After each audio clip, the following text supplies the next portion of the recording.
And so one of the things that's really helped me that I did in my 20s, and I think it was always there in the back of my mind guiding me, but I think it took revisiting it older, wiser, and more in need of some shifts in my life for me to realize how profound it was to go through this exercise. And the exercise was about defining my uppermost values. So, what are the 5 most valuable things in my life? And I mean, everything's great, but what are 5 guiding values for me? And what are the lifetime goals I want to achieve? And this is just it's kind of like a dream list on paper where you start thinking, I want to travel. I want to have this type of role. I want to have kids. I want to have a family. I want to, all the things you want to do. But you quantify it, you write it down and you make a list because we know that our mind starts to find ways for us to start meeting those goals once we start writing things down. So, having an idea of what you value and what you want to do in your life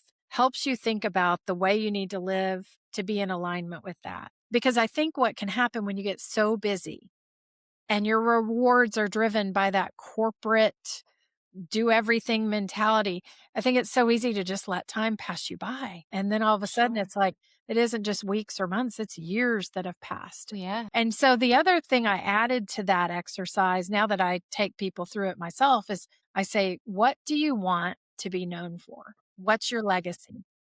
And it almost sounds morbid because I said on TV one day, I was on an interview and I said, when you leave this job or this phase of life, or when you leave this earth and it's your Mhm. funeral, what do you want people to say about you? Because that's the legacy you leave. And I realized probably 10 or 15 years ago that if somebody would have been asked to describe me, they would have said, wow, she gets so much done. I don't know how she does it all. She's a go-getter. She's reliable. When I have a tough problem, I know she can solve it. And that's all wonderful. But they would have probably also said she's pretty stressed. She doesn't have a lot of fun.